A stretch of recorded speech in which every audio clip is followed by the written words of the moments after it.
एक प्रसिद्ध न्यायमूर्ती महादेव गोविंद रानडे यांच्या लहानपणाची एक सत्य घडलेली गोष्ट सांगते मी क्रांती पवार।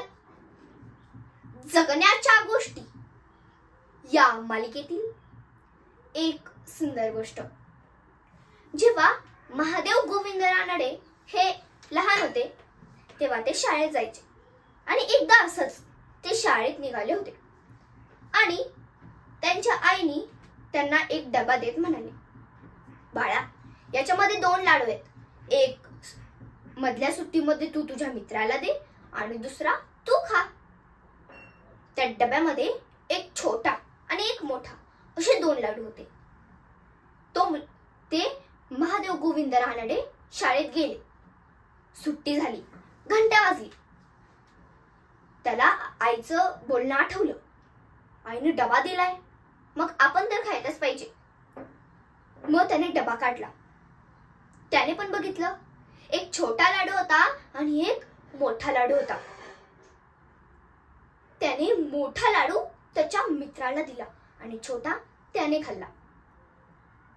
हे खरं केलं बरं का।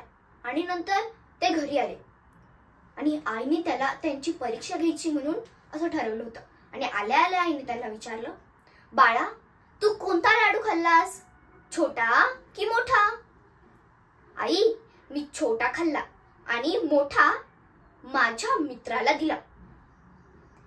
त्यांच्या आईला खूप आनंद झाला, कारण महादेव गोविंद रानडे हे त्यांच्या आईच्या परीक्षेत उतरले होते। आईला त्यांची परीक्षाच घ्यायची होती की आपल्या मुलाचा स्वभाव कसा आहे। त्यांच्या आईने त्यांना लहानपणी सांगून ठेवलं होतं की जे चांगलं असेल ते नेहमी दुसऱ्यांना द्यावं। ते त्यांनी लक्षात ठेवलं आणि आता लाडूचं त्यांनी तसंच केलं। आणि हेच महादेव गोविंद रानडे मोठ्यापणी एक समाज सुधारक झाले।